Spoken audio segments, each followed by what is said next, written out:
Okay, good day, eh? Ever sit down for a game and the vibe just feels off? Like nobody's really being a jerk exactly, but something's wrong. Can't seem to put your finger on it.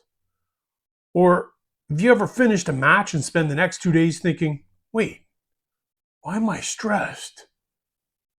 Why does my jaw hurt? Did I even have fun? Well, today we're cracking open the hidden etiquette rules most players don't know.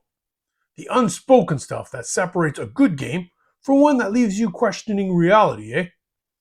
And we're diving into the psychology behind it, because keeping your hobby brain healthy means knowing when a game's gone sideways faster than a moose on rollerblades, eh? So if you like learning how to hobby smarter, calmer, and way happier, slap that like button, smash the subscribe, and ring that bell like you just rolled a crit, ya beauty.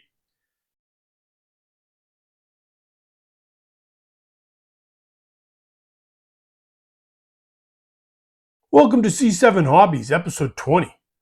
We've survived this long, so let's keep going. I'm Colossal Meltdown. My friends call me Colossal or CMD. Why Colossal? Well, with the name of Drew Peacock, just call me Colossal. Alright, so let's talk about Game Etiquette 2.0, eh? Version 1.0 was the basics. Don't cheat, shower before game night, maybe don't eat garlic wings at the table, you know, the obvious stuff. Click here for a refresher. But 2.0, that's the advanced class. The subtle social cues, the unwritten rules that everyone assumes you know, but nobody actually teaches you. And here's the kicker. Breaking these rules won't get you kicked out of the store, but it will make people avoid playing you. And you won't even know why, eh? So today we're covering the stuff people are too polite to say out loud. The little things that add up. The psychology of why certain behaviors make games feel wrong. Think of this as your field guide to not being that person, even when you're trying your best. Beauty. Reading the room. First rule of etiquette 2.0, learn to read the room. Here's what I mean. You show up to a game night ready to crush. You've got your optimized list. You know every rule and interaction. You're in it to win, eh? But your opponent, they just worked a double shift, grabbed a coffee, and here to relax and roll some dice. If you come in hot with actually per FAQ 2.7.3.4476, you're not wrong. But you are making the game worse for them. And probably for yourself too, bud. Reading the room means asking yourself, is this a casual game or a tournament? Is my opponent here to win or here to hang out? Am I playing with someone or at them? And look, I'm not saying you can't be competitive. I'm saying match the energy of the table, eh? If everyone's joking around and making sound effects when they roll, join in. If everyone's focused and taking it seriously, respect that. But if you're the only person at the table stressed out, that's your cue to take a breath and remember, this is supposed to be fun, beauty. Because nobody wants to play against someone who treats a friendly game like it's the Stanley Cup Finals. Well, unless it is the Stanley Cup Finals, then go nuts, bud. The dice tells. All right, let's talk about something nobody mentions but everyone notices. Your dice behavior, eh? You think people aren't watching how you roll? Oh, buddy, they're watching. The aggressive roller. You know this person. They slam those dice down like they're mad at the table. Every roll sounds like a tiny hockey fight.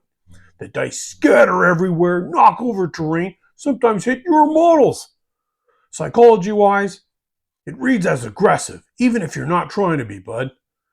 Your opponent's stress level goes up every time you roll because their brain's going, incoming! The slow roller. They pick up the dice, shake them some more, Maybe blow on them, say a little prayer, and then roll. Every single time. Oh, one roll? Cute. 40 rolls per turn? Well, we're going to be here till Tuesday. Eh? The hover hand. They roll their dice, but their hand is still over them, like they're protecting them from the dice police. It looks shady even when it's not. Your opponent's brain is going, are they switching dice? Am I being paranoid? So here's the fix. Roll your dice with normal human energy. Not aggressive, not precarious, just roll them. Let them settle. Don't hover. And if your dice go flying off the table 3 times in a row, maybe, ease up on the wrist action, bud. Remember, dice are communication tools. And right now, yours are saying, I'm either mad, sketchy, or auditioning for a magic show, eh? The talk track. Now, let's get into something that can make or break a game. How you talk during play. This is where things get subtle, eh? Because it's not about what you say, it's about how you say it and when. The rule lawyer. Actually, in the designer commentary from 2019, page 47, subsection 3, look, knowing the rules, great. Being helpful, awesome. But if every other sentence starts with, actually, you're not helping, you're helicoptering, bud. Better approach, hey, I think this works differently. Want me to look it up real quick? See? Same info, way less stress. The pay-by-play narrator. Okay, so I'm moving this guy here, and then I'm going to shoot you with this, and oh man, if it works, it's going to be so sick, and then, buddy, your opponent can see you. You don't need to narrate your own highlight reel, eh? Better approach, announce key actions. Stay quiet during the thinking parts. Let the game breathe. The silent strategist. This is the opposite problem. They don't say anything. Just move models, roll dice, stare at you. And your brain's going, are they mad? Did I do something? Is this a game or a staring contest? Better approach, light banner, nice roll, or oof, oh, that hurt. Keep the energy friendly. Here's the thing. Talking too much or too little both create tension. You want that Goldilocks zone. Enough chat to keep it social and enough focus to keep it moving. And if you're not sure where you land, ask your opponent after the game. Hey, was I good to play against? Most people will be honest if you ask, eh? Unless you were that guy. Then they'll just smile and say, yeah, totally, while quietly blocking you on Instagram, bud. The emotional load.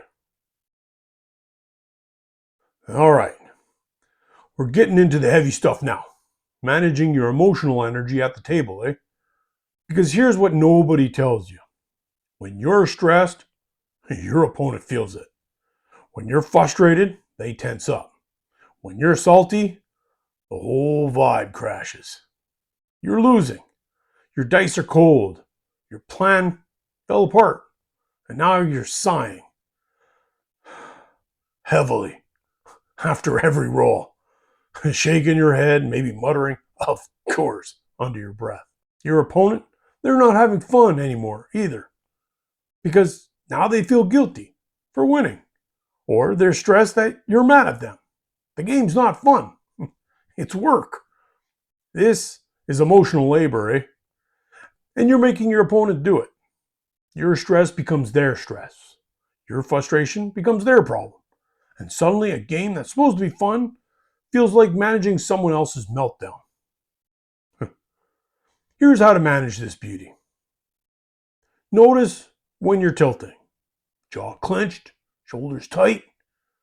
That's your body saying, take a breath, bud. Name it out loud. Man, my dice are betraying me tonight. Turns frustration into humor. Your opponent can laugh with you instead of worrying about you. Take a break if you need it. Hey, mind if I grab some water? Gives you both a rest, eh? Remember, your opponent didn't make your dice bad. They're not your enemy. The dice gods are. Blame them, not the person across the table, eh? I've been the salty player before, bud. And I've also been across from one. Both feel terrible.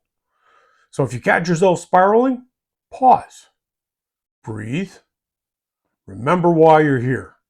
To push plastic spacemen, space women, or space bugs, whatever floats your boat, around and to have a good time, right? And if all else fails, blame it on the rain. Yeah, yeah. You know, it works every time, eh? Beauty.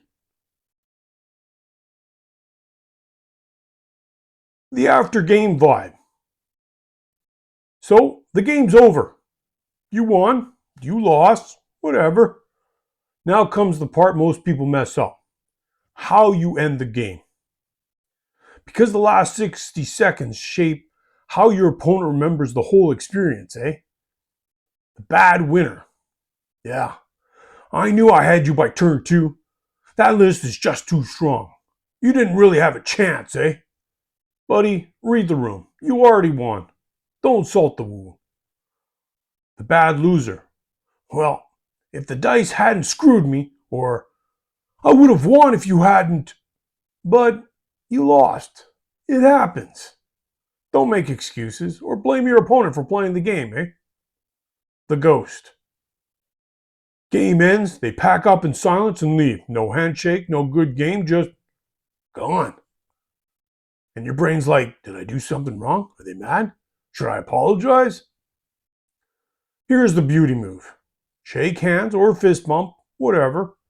Say, good game, and mean it. Compliment something specific. That turn 3 play was sick, or your army looks amazing, bud. If you lost, own it with grace.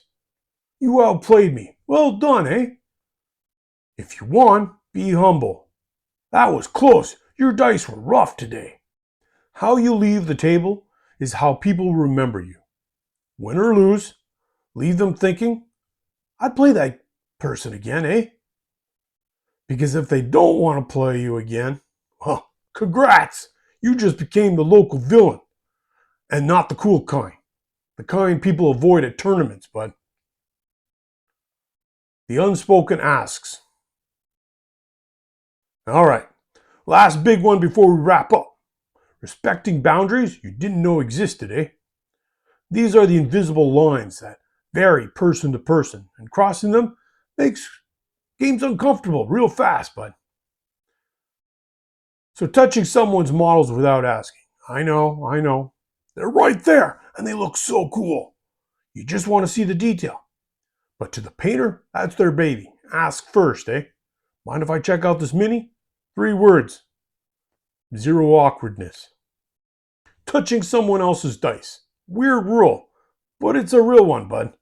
Some people are precarious about their dice. Don't touch them. Don't pick them up. Don't comment on their luck.